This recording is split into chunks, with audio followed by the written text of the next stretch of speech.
Kia ora everyone, welcome to this Empire video game review. I am your resident tech and gaming guy Dave, and this time we are taking a look at the third installment of Ubisoft's Watch Dogs franchise with the release of Watch Dogs Legion, available now on most consoles and PC. So we've been playing it on a mixture of PS4 Pro and the Xbox Series X with the next gen enhancements on that console. Footage is captured from both in this review, and of course it is story spoiler free.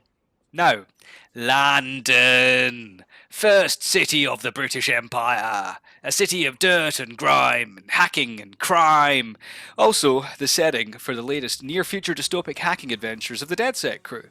Opening the game, they are framed for a crime they did not commit, resulting in a dystopian police state descending upon England's capital city. Into the scene steps, well, you. Not a specific player character, but an agent from a selection of individuals of differing talents and skills.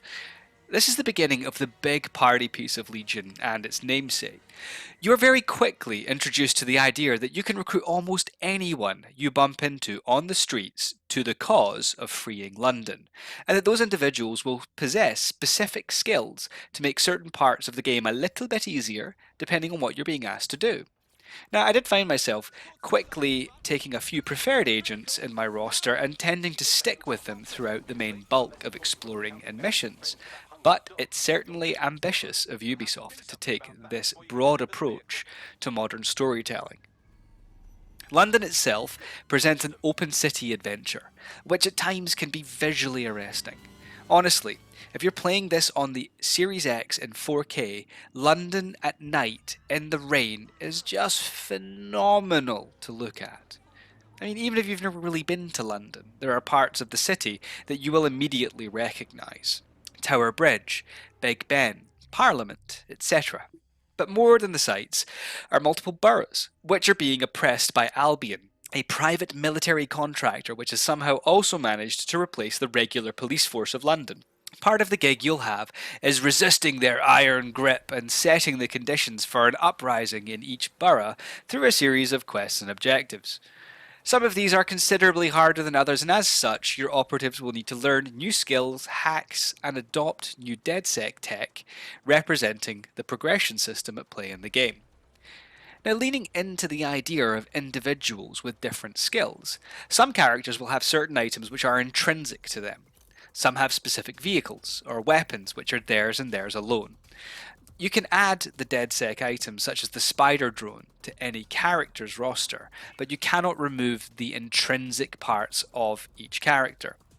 If you want to use that AK-47 that your one dude has, you're going to have to switch to that particular person or unlock it for everyone using tech points or Ito, the game's currency. Now I must admit, I do enjoy these intrinsic perks, as it unlocks access to items in the game that you wouldn't normally be able to get until much further into your playthrough. However, it's not all dystopian sunshine and rainbows. There are a couple of things that I need to point out which I find less than ideal. Chiefly among them is that because this game tries to do so much, I didn't really find that it excelled in any one area. Like, the driving was fine, but there wasn't really much in between most of the vehicles aside from a visual difference. Bikes were a bit average. But I did enjoy acquiring and using my own personal cargo drone in the game. It was a similar sort of experience with movement, traversal, and gunplay and fighting. It's all fine, but it's not really highly polished. Now, that is offset a little due to the specific lures afforded by the hacking mechanics, which are unique to the Watch Dogs series. But still, when I consider my choices in the open world cityscape games, Watch Dogs could be doing better here. Additionally, because the emphasis is on being able to be almost anyone, I did at times find that the story progression felt a little disjointed from the player's perspective, given that you may be any one person of the DedSec crew at any part of progressing the storyline.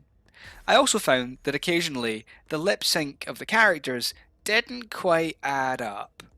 But once I'd gone over the idea of playing a specific character, the sensation of disjointedness quickly passed, and I will admit that I like the story that's being told here. It's got a bit of the London gangster movies about it, and that's only a good thing in my books because those are some of my favourite movies.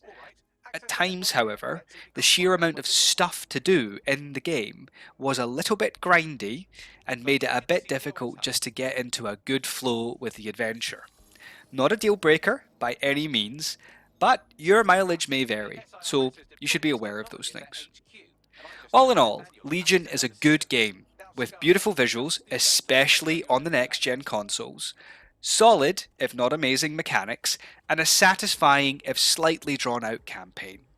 Still, if you are a fan of the series or have been itching to set about London, there is a great deal to enjoy in this title for you. I am going to give this a 7.8 out of 10. Thank you very much for checking out this game review, and of course feel free to hang on the channel and check out some of our other content. Cars, tech, food, webisodes, and much more can be had here at the Empire. If however this is your last video with us here on the Empire today, I have been your resident tech and gaming guy Dave, and I will see you